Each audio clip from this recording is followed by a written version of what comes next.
Hello, everyone. My name is Joseph Schneider, and I'm the author of the LAPD Tully Jarsdale mystery series. And it's a real thrill to get to talk to you today. And I'm delighted to be able to do this through Boulder Bookstore. Boulder Bookstore very generously asked if I could say a few words regarding my latest release. So I'm here to talk to you about What Waits for You. What Waits for You is a pretty intense murder mystery. On the face of it, it appears to be about, at least at first, a killer who descends on Los Angeles, a really depraved killer who hides out in people's homes to try to stay there as long as he can undetected before he strikes. And this has got the city in the grip of a real wave of pretty justifiable paranoia. But it's bringing out the worst in people, and crime rates are rising. And my detective, Tully Jarsdale, at this point feels that he desperately has to solve this murder, not just to stop the killer, but to return peace to the city. Things are complicated when he determines that, or at least he suspects that someone is using these killings to as cover for his own crimes. I've always wanted to write murder mysteries, but it took me a very long time to find my way in because I hadn't found my character yet. My early attempts at writing these sorts of things were terrible, painfully inauthentic, because I was trying to write about hard-nosed cops who'd been around forever and had seen it all. And I couldn't write them convincingly. And my BS meter would go off and I would say, oh, just push through it and it'll be fine. It wasn't fine, and then the work wasn't good. So I had to figure out a way to turn a weakness, my own lack of law enforcement background, into a strength. So what I ended up doing is making my detective, Tully Jarsdale, a former academic who is now working in homicide. So even though he's been a cop now for about 6 years when this book starts, he's still a relative outsider. And I figure that's something that I can do convincingly. As far as this book goes, I wanted to write something about the contagious, even toxic nature of violence, almost looking at it from an epidemiological standpoint. And since this is the second book in the series, and the second installment usually gets pretty dark in any series, I really wanted to challenge my protagonist. I wanted to send him into some seriously unpleasant places. And I think as a result, this book is very dense with feelings of unease, suspense, and dread. Lots of dread. As far as research goes, I do as much as I can. Very extensive and immersive. I take courses. I stock up on books, mostly textbooks actually, from whatever fields I need for a character. I talk to technical advisors whenever possible, and I often have to reach out to total strangers for help. And when that pays off, it's really wonderful. But overall, I would say my philosophy about research is it's the greatest gift of the process, you see, because you meet incredible people and you learn new things, occasionally new skills even, like knot tying and other fun things like that. So even if the book or the screenplay or whatever you're working on doesn't succeed, you've still come out ahead in terms of life experience. So that's my philosophy as far as research goes. Take a deep dive on it as much as you can. I don't really have an overall arc for my character. I'm always trying to come up with new ways to torment him and stretch his boundaries and make him uncomfortable because I want him to change and grow. He has an ego, and he's given to pedantic lectures sometimes, and even pettiness on occasion. He can definitely rub people the wrong way, but that's kind of why I like him, because there's always opportunity for conflict. And that conflict is always in service of helping him grow into his best self. So if there were a super arc, I guess it would be for him to eventually become the hero that he so desperately wants to be. But with him, he probably won't notice that, even if it does happen. He won't notice his own heroism. But I don't have any definite plans for him. No, if people keep wanting to read about him, I would be delighted and honored to continue writing these stories. My writing routine is I try to get in 1,000 words a day, which means I usually don't quite make it there, but I get close. And I usually do my writing after the rest of my family goes to bed, because I already don't see them throughout most of the day while I'm at my day job. So I want to spend as much time with them when I can when I get home. So when they hit the sack, I get to work, and that's usually around 8:30 to midnight or so.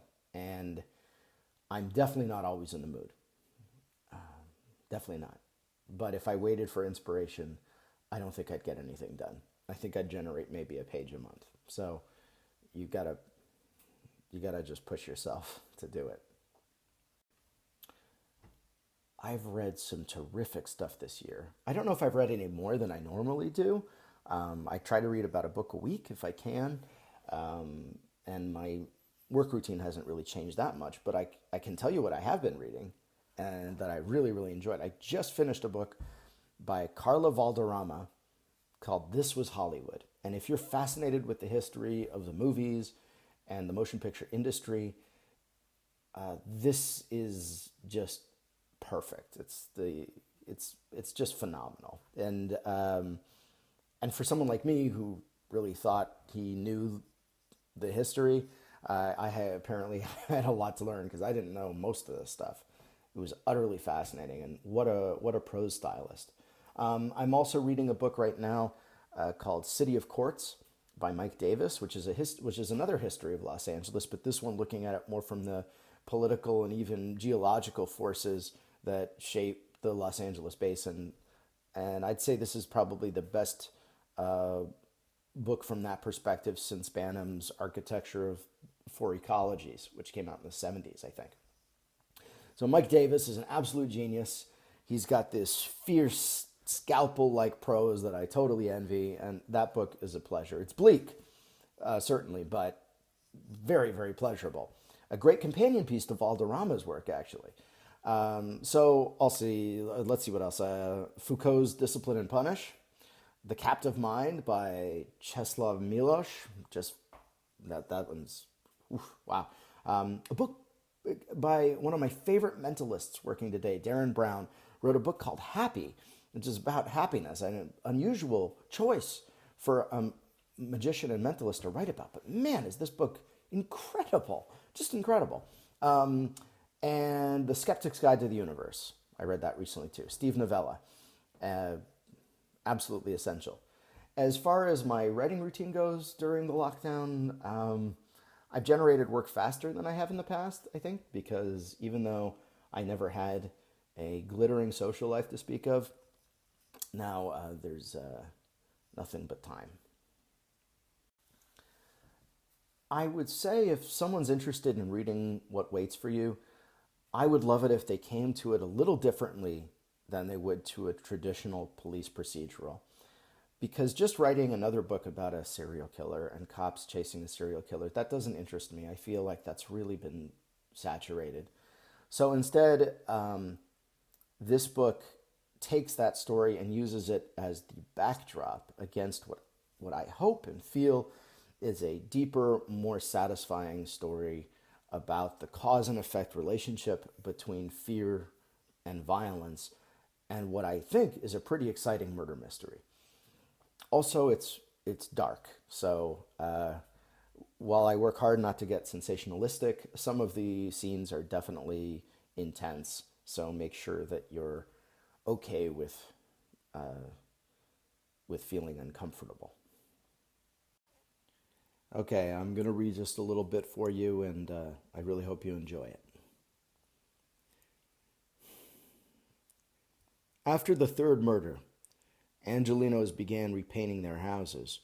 Bill and Joanne Lauterbach, the Rustads, and the Santiagos had all lived in white homes, Practically overnight, every professional painting company in Southern California, along with a robust showing of Craigslist amateurs, were booked 2 months out. Before long, anyone who could haul a ladder and a can of paint was desperately throwing color onto their walls. That lasted until July, when the killer hit the Verhoogens in Eagle Rock. The Verhoogens' house was blue. You could almost hear him saying, "Nope, not going to be that easy to figure out." Half a year had passed since he'd come to Los Angeles. That was the assumption, anyway, that he'd arrived from somewhere else. The idea that he'd emerged from among the city's own ranks was unpalatable. Even by the rock-bottom standards of Hollywood sensationalism, this guy was bad for business. The crimes were too foul, the victims too sympathetic. No, he must be an outsider. Better yet, a foreigner. Still better, a demon. But in some ways, the murders had only been the beginning. Whether it was a run of bad luck or divine retribution for the city's collective sins, no one knew. The only thing all could agree on was that what once had been home was now somehow alien, as if it were now subject to the logic of dreams, as if anything could happen. There'd been an earthquake just before the Lauterbach murders, a fearsome shaker that ran for a dozen seconds, darkening the Southland from Castaic to Mission Viejo. An aftershock tipped the Richter scale to 6.4. Some living near the epicenter in Lancaster said it was like a shout coming from the earth, a furious, accusatory blast. Others compared it to the roar of a lion. One woman said it sounded like a word, you.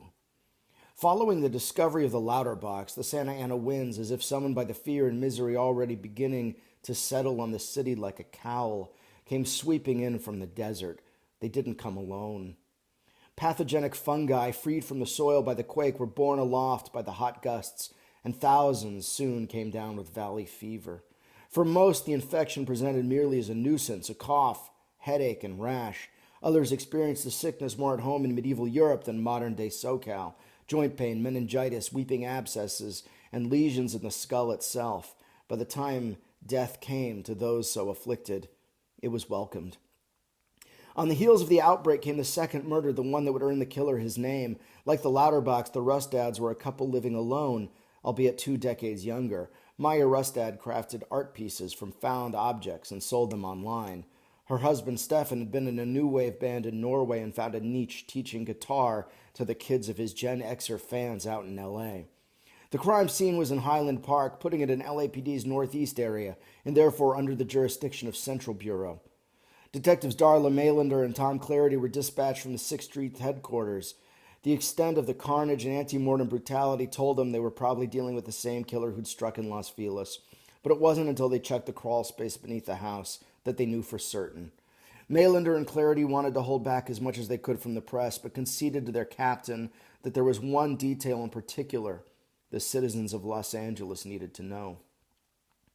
A press conference was held the following day, and even the hardest of the hardened crime reporters grew unusually quiet when Captain Chung outlined the killer's modus operandi. Heather Mullins of the LA Weekly later said it was during that conference that she devised the nickname, mostly because of the way her skin had popped with goose flesh as the captain spoke. The East Side Creeper. It was as close to perfect as such things went, and everyone thought so. Even the Times, which was usually first in dubbing the city's predators, thought Mullins had captured the essence of the shadowy thing lurking among them. Not only did it describe the visceral reaction, the revulsion and terror people experienced when learning of his crimes, but it suggested the slyness of a crawling, climbing vine. By the time you noticed it, it was already coiled tightly in place. Thank you very much, and I'm very grateful for you all listening. I hope you have a wonderful rest of your winter and upcoming spring. Take care.